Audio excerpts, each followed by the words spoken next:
오늘 저는 여러분과 함께 탕자의 귀환이라는 제목으로 말씀을 나누고자 합니다.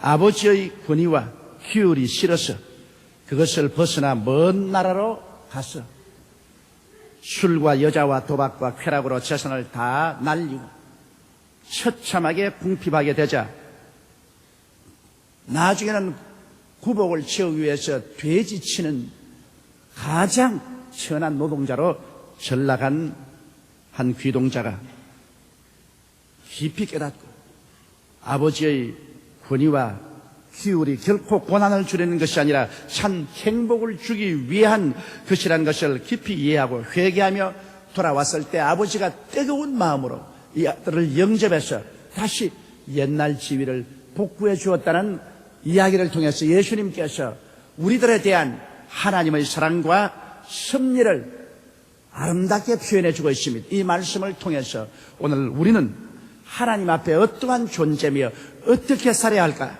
그 지혜를 얻고자 합니다.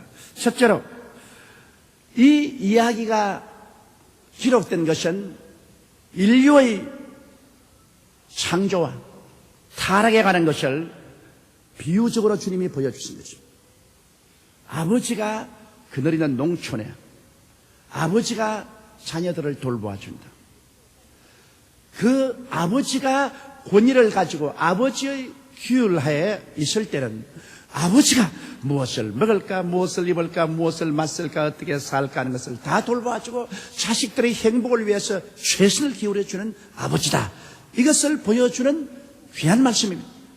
원래 여러분 하늘과 땅은 하나님 아버지가 지으셨습니다. 그리고 사람을 위해서 진선미의 에덴의 낙원을 지었습니다. 아버지가 지은 곳입니다. 그리고 에덴 동산은 아버지가 직접 다스리는 곳입니다. 그곳에 아담과 하와를 두어서 살게 하신 것입니다. 그리고 에덴 동산 한가운데는 선악을 실과를 두시고 하신 말씀이 이 선악을 실과는 먹는 날에는 반드시 죽으리라고 말했습니다. 왜 그렇게 말했냐 하면 이 에덴 동산 안에 모든 자유를 다 누리고 모든 풍성을 다 누리지만은 한 가지 사실은 잊지 말라. 아버지가 다스린다. 선악을 하는 실과는 아버지의 권위를 상징하는 것입니다. 무엇이 좋다 나쁘다를 결정하는 것은 주권자가 하는 것입니다. 따라가는 사람이 다 좋다 하찮다 자기 마음대로 결정을 하면은 수많은 주권자가 생겨서 분쟁이 끝일 날이 없고 대결이 쉬지 않습니다. 그리고 모든 것은 붕괴되고 맙니다. 좋다 하찮다를 결정해서 이끌어가는 리더는 한 분밖에 없습니다. 그러므로 에덴 동산에서 선하다 나쁘다 이것을 분별해서 이끌어가는 분은 아버지시다. 그러므로 너희가 에덴 동산에 있을 때 아버지의 주권을 절대로 존중하라. 아버지의 주권에 저항하는 날에는 너는 죽는다. 그 말씀인 것입니다.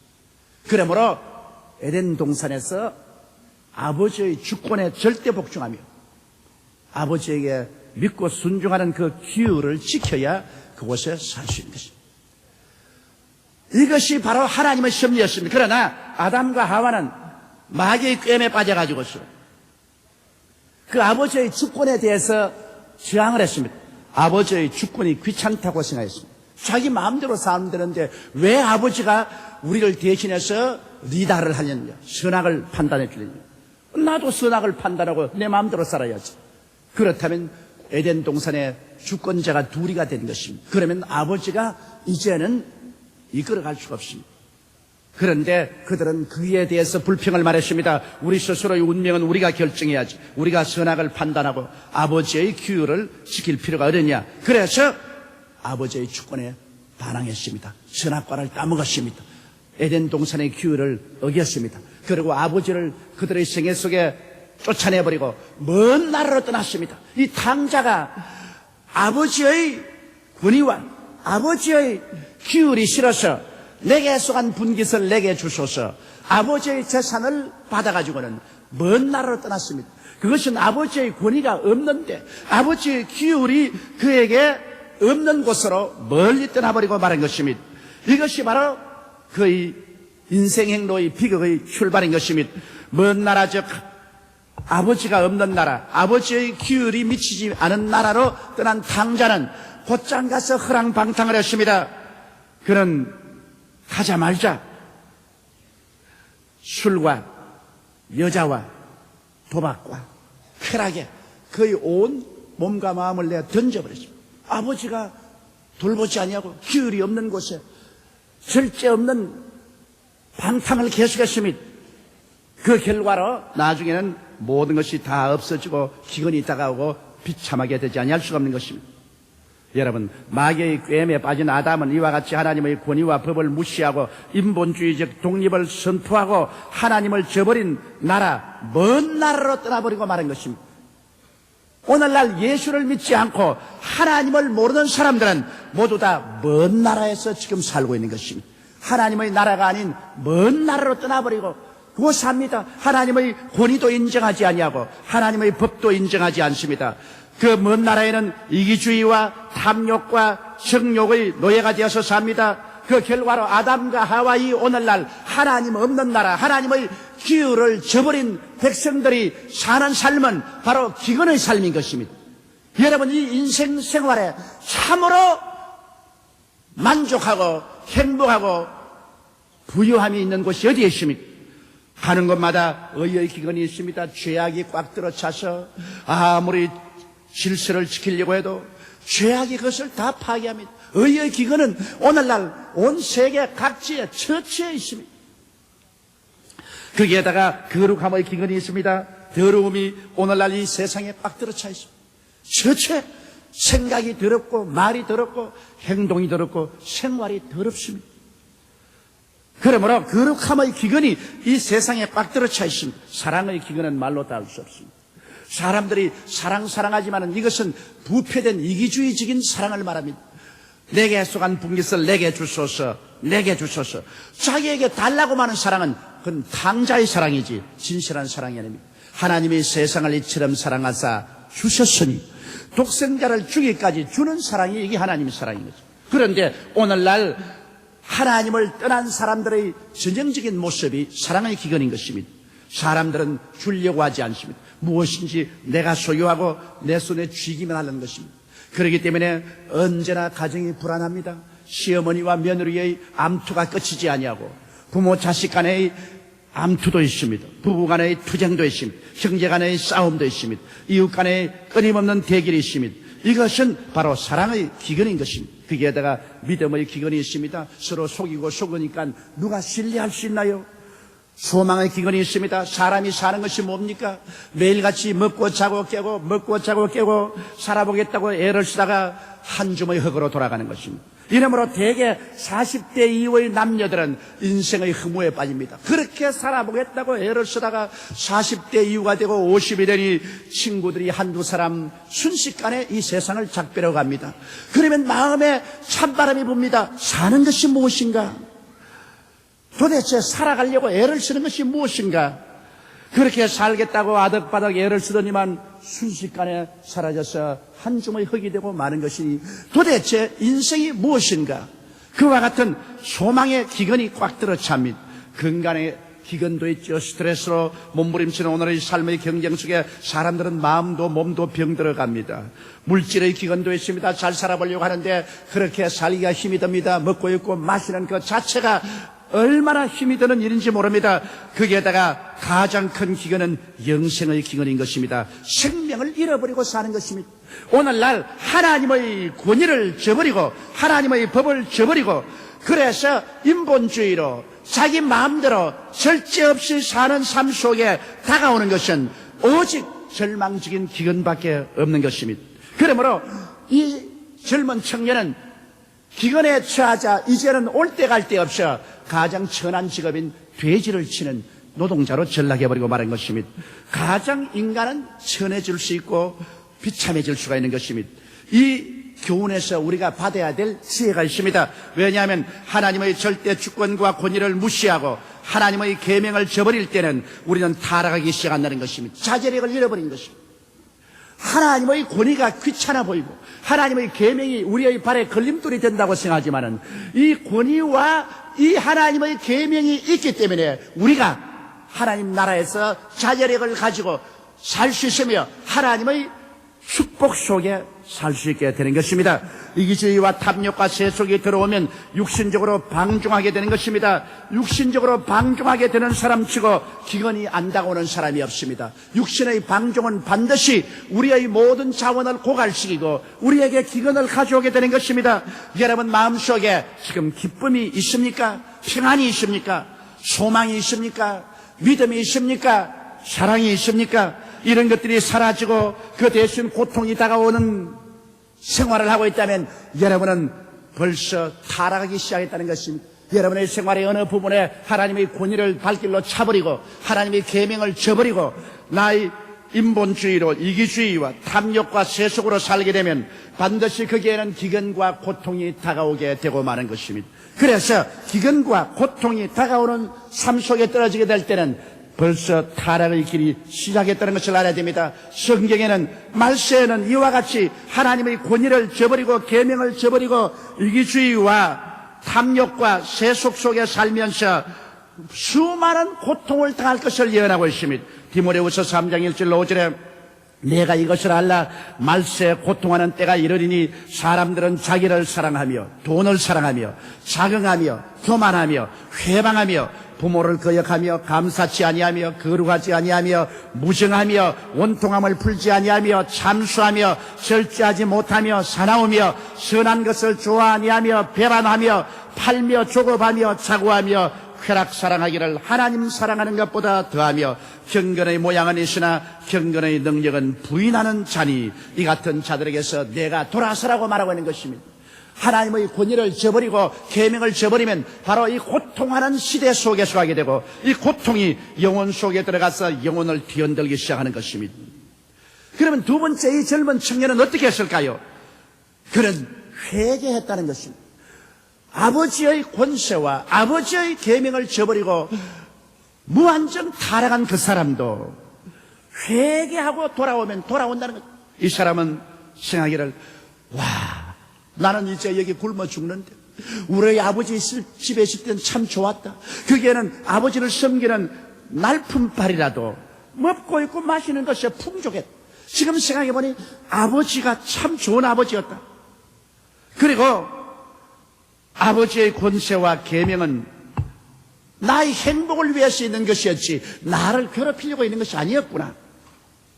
그래서 그런 말하기를 나는 돌아가야 되겠다. 내가 아버지께 나가서 아버지여 하늘과 아버지께 내가 죄를 지었으니 다시 아들이라 일컬음을 받을 자격은 없습니다.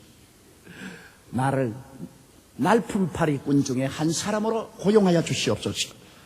그리고 돌아가겠다. 자의 자중심을 깨뜨리고 회개하고 돌아올 각오를 했습니다. 이것이 바로 하나님께서 오늘날 아담과 하와 이후로 타락한 인생들이 돌아오기를 원하는 하나님의 섭리를 보여주신 것입니다. 여러분, 우리가 회개하기 위해서는 현실의 삶의 고통과 좋으신 하나님에 대한 비교로서 깨달음을 얻어야 되는 것입니다. 하나님은 좋은 하나님인 것입니다. 하나님께서는 어두움 대신에 빛을 주기를 원하시고 무질서 대신에 질서를 주기를 원하십니다. 추 대신에 아름다움을, 가난 대신에 부여를, 슬픔 대신에 기쁨을, 그리고 가난 대신에 풍성함을 주기를 원하시는 좋은 하나님인 것입니다. 도적이 오는 것이 도적질하고 죽이고 멸망시키는 것뿐이요 인자가 온 것은 양으로 생명을 얻게 하되 더 풍성히 얻게 하려 왔노라. 사랑하는 자여, 내 영혼이 잘됨같이 내가 범사에 잘되며 강건하기를 강구한다고 말했습니다. 너희 자식이 떡을 달라면 돌을 주며 생선을 달라고 하면 뱀을 줄 자가 있겠는가? 너희가 악할지라도 자식에게 좋은 것 줄 줄 알거든 하물며 천부께서 구하는 자에게 좋은 것으로 주지 아니하겠느냐고 말씀하신 것입니다. 우리의 현실적인 삶에 이처럼 좋은 일들이 많습니까? 나의 삶 속에 다가온 수많은 고통과 괴로움 속에서 우리가 하나님을 쳐다볼 때 하늘나라에는 이렇게 좋은 일들이 많이 있습니다. 그러므로 이제는 이 고통의 세계를 떠나고 하나님 세계로 돌아가야 되겠다. 하나님 세계로 돌아가기 위해서는 하나님의 절대 주권을 받아들이고 하나님의 계명을 받아들여야만 되는 것입니다. 하나님의 주권을 짓밟아버리고 하나님의 계명을 무시해버리고야 하나님 나라에 들어갈 수가 있겠습니까? 그러므로 하나님의 주권을 받아들이기 위해서 우리가 회개하고 예수를 구주로 믿어야 되고, 그리고 하나님을 사랑하고 하나님의 계명을 지키면서 하나님 나라에 들어가야 되는 것입니다. 그러기 위해서 우리가 마음의 결단을 내려야 되는데, 마음의 결단은 죄를 먼저 회개하고 고백하는 것입니다. 아버지를 떠나서 이 세상에 살아온 그 모든 죄를 우리가 고백하는 것입니다. 이 청년은 말했습니다. 내가 하늘과 아버지께 죄를 범하였어. 이제 아들이라 일컬음을 받지 못하겠습니다. 종 중에 하나로 보아주시옵소서. 돌아가는 마음, 자기가 과거에 잘못한 것을 고백하는 마음, 이것이 회개인 것입니다. 우리가 하나님을 믿지 아니하고 자연자재하고 살한 죄를 회개하고 이제는 아버지께로 돌아가서 아버지를 내 하나님으로 모시고 아버지의 계명을 지키면서 살아가겠습니다 하고 우리 마음에 작정을 하는, 이것이 회개인 것입니다. 그냥 내가 잘못했다고 입술로만 말을 하고 그 자리에 앉아있는 것이 아닙니다. 돌아가는 것입니다. 자기 중심의 삶을 버리고 종의 삶으로 돌아오는 겸손함이 우리에게 있어야 되는 것입니다. 이제는 아버지께로 돌아가서 아버지 섬기며 살고 아버지 중심으로 살고 아버지의 종으로 살겠습니다. 그와 같은 간절한 마음의 회개를 가지고서 하나님께로 돌아와야 되는 것입니다. 여러분, 오늘날 주님께서는 회개하고 돌아오는 사람을 절대로 내버리지 않습니다. 하나님께서는 높은 보좌에 계시고 그 다음 참회하고 통회하고 마음이 깨어진 자를 소생하기 위해서 그와 같이 있겠다고 말씀하신 것입니다. 그러므로 오늘 이 시간에 하나님 회개자를 찾습니다. 여러분 찬송에 보면은 나 같은 죄인 살리사 하는 그 찬송을 준 존 뉴턴 같은 사람 보십시오. 그런 흉악한 사람이었습니다. 그 어머니는 정말 좋은 신자였고 나날이 그 아들 존 뉴턴을 위해서 간절히 기도했지만은 그는 돈벌이 하기 위해서 노예 상인이 되었습니다. 그는 총을 들고 아프리카에 가서 아프리카에 있는 사람들을 짐승처럼 사냥해서 잡아서 화물선에 가득 채워가지고 태서양을 건너서 북미와 남미에 가서 팔아먹었습니다. 그는 태서양을 지나갈 때 술기가 돌면은 노예를 끌어냈습니다. 그래가지고 배 뒤에 따라오는 상어떼에 하나 던져라. 큰어연 산 사람을 던지면 상어가 입을 벌리고 머리채 물고서 팔불 바둥치는 보면 호탕하게 웃었습니다. 인간 중에서 가장 흉악하고 악마화된 인간이 바로 존 뉴턴이었습니다. 그러나 한 번은 큰 풍랑을 만났습니다. 배가 파선 직전에 내렸습니다. 생명이 위기에 처했습니다. 사람이 죽음의 위기에 처하게 되면 하나님을 생각하게 됩니다. 그때 그는 어머니를 생각했습니다. 그는 하나님께 부르신 나의 어머니의 하나님이요, 나는 너무 크게 죄를 지었기 때문에 감히 하나님 앞에 나올 수 없습니다. 그러나 우리 어머니가 아버지를 너무나 잘 믿고 아버지께 간절히 기도했으니 우리 어머니의 기도를 보셔서 나를 구출하여 주시옵소서. 이번에 날 살렸으면 내가 아버지를 섬기는 사람이 되겠습니다. 그러자 그 배는 파선을 면하고 불란서 해안에 기착했습니다. 그러자 그는 그 노예선에서 나와서 일평생을 하나님께 헌신하고 주의 종이 되었습니다. 그는 신발을 신지 않았습니다. 왜냐하면 나는 수많은 사람을 노예로 잡아서 팔은 죄가 하늘에 사무쳤기 때문에 나도 노예처럼 살아야 합니다. 그는 평생을 신발을 벗고 눈물로서 회개하며 전도자로서 일생을 마쳤습니다. 그래서 그가 지은 시가 지금도 우리에게 노래로 불려지는 것입니다. 우리가 회개하고 돌아오면 어떠한 흉악한 죄인이라도 용서를 받을 수가 있다는 것입니다. 이것이 놀랍지 않습니까? 이 방탕한 아들이 돌아올 때 아버지가 그 아들에게 어떠한 죄목도 덮어씌우지 않습니다. 그러므로 오늘 이 이야기에서 세 번째 환영하시는 하나님을 우리가 깨달아야 되겠습니다. 이 아들이 아버지께로 돌아오니 아버지가 기다리고 있다가 뛰어나옵니다. 그는 아버지의 무릎에 엎드려서 하늘과 아버지께 죄를 지어 사오니 이제는 아들이라 칭함을 받을 자격이 없습니다. 날품팔이 중요한 사람으로 보아주시옵소서. 그렇게 그가 스스로를 낮출 때 아버지는 그 아들을 끌어안았습니다. 돼지 우리에서 지냈기 때문에 피비 냄새가 나고 더럽고 병들고 형편없습니다. 그런 아들을 아버지가 끌어안았습니다. 그리고 그 얼굴에 입 맞췄습니다. 그러고는 그 아버지가 말했습니다. 종들에게 제일 좋은 옷을 갖다 입혀라. 손에 가락지를 끼워라. 신발을 신겨라. 우리에 가서 제일 살찐 송아지를 잡아라. 우리 먹고 즐기자. 내 이 아들은 죽었다가 살아났다. 잃었다가 얻었다. 기뻐하는 것이 마땅하다. 이 아버지의 심정을 여러분 한번 생각해 보십시오. 바로 이 이야기를 통해서 하나님 아버지께서는 하나님 아버지의 심정을 우리가 알아주기를 원하고 계신 것입니다. 여러분, 우리 하나님 아버지께서 죄 지은 우리들에 대한 초청장이 있습니다. 바로 십자가입니다. 하나님이 세상을 이처럼 사랑하사 독생자를 주셨으니 누구든지 저를 믿으면 멸망하지 않고 영생을 얻으리라. 그 아들 예수를 보내시사 탕자인 우리들이 돌아올 수 있는 길을 열기 위해서 하나님은 그 아들을 십자가에 못 박았습니다. 우리가 지은 죄를 그 아들에게 맡기고, 우리가 지은 죄를 불의를 그 아들에게 맡기고, 우리가 지은 반역의 죄, 불순종의 죄를 그 아들에게 다 맡겼어. 그 맏아들 예수 그리스도를 십자가에 못 박아 찢고 피를 흘리고 무자비하게 심판하셔서 우리의 죄를 다 청산시키시고 우리가 믿음으로 아버지께 돌아올 길을 열어놓은 것입니다. 이 사랑 이외에 더 큰 사랑이 어디 있습니까? 온 천하를 다 뒤져봐도, 온 인류 역사를 다 살펴봐도 하나님이 우리를 위해서 베푸는 그 사랑은 견줄 데가 없는 것입니다. 우리가 회개하고 자복하고 아버지께로 돌아옵니다. 아버지의 권세를 인정하고 아버지의 계명을 받아들이며 우리 아버지께로 돌아오면 우리 아버지께서는 예수 그리스도의 십자가를 통하여 우리를 영접해 주신 것입니다. 하나님은 십자가 대문 밖에서 기다리고 계신 것입니다.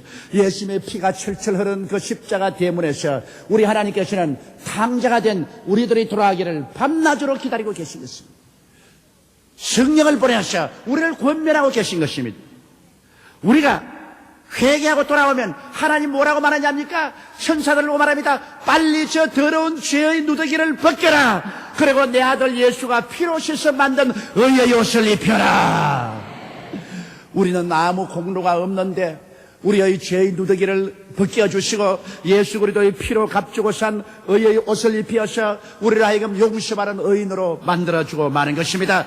우리의 행위로 말미암아 된 것이 아닙니다. 하나님의 사랑과 자비로 영원히 우리에게 의인으로 만들어주시고 의의 옷을 입혀주시는 것입니다. 이 얼마나 놀라운 것입니까? 사람들마다 자기의 선한 행위를 가지고 하나님 앞에 서려고 하지만 모든 사람이 죄를 범하였으니 하나님의 영광에 이르지 못합니다. 그러나 누구든지 죄를 믿으면 용서받은 의인이 되어버리고 마는 것입니다. 그리고 말합니다. 손에 가락지를 끼워라. 이 가락지는 뭡니까? 여러분, 옛날 중동에서는 가족들은 그 가락지에 이름을 새깁니다. 아버지 이름, 어머니 이름, 형제간의 이름들을 다 새긴 반지인 것입니다. 이 반지를 낀다는 것은 바로 그 가족 중에 하나가 되었다는 것을 의미하는 것입니다. 우리가 주님께로 나오면 주님께서 반지를 끼워라. 이것은 무슨 의미입니까? 우리를 하여금 아버지와 아들과 성령의 이름으로 세례를 베풀어서 아버지와 아들과 성령이 계시는 삼위일체 하나님의 가족으로 만들어주시는 것입니다.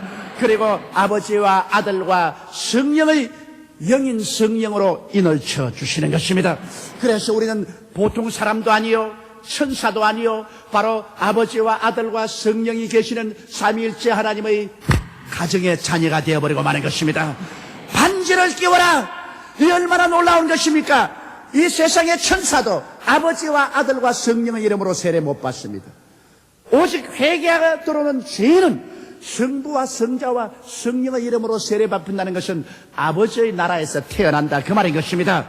내가 세상에 죽고 아버지의 나라에서 태어난다. 그러므로 우리는 아버지와 아들과 성령의 이름을 우리가 가진 반지를 끼게 되는 것입니다. 이제는 하나님의 가족들인 것입니다. 하나님의 친자녀인 것입니다.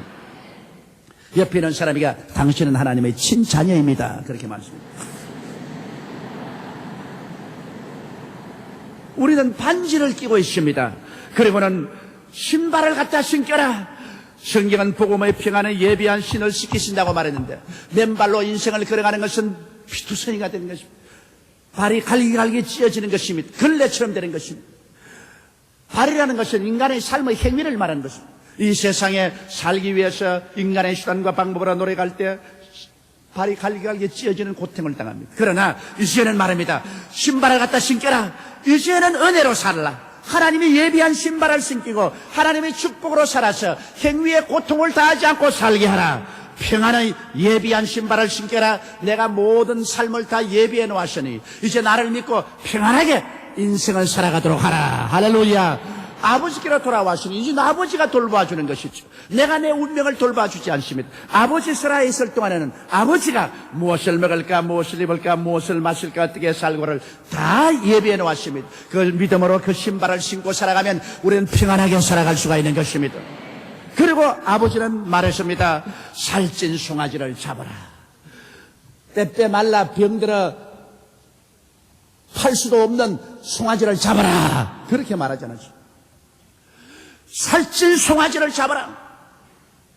우리가 먹고 즐기자. 이 내 아들은 죽었다가 살아나시며 잃었다가 얻었다.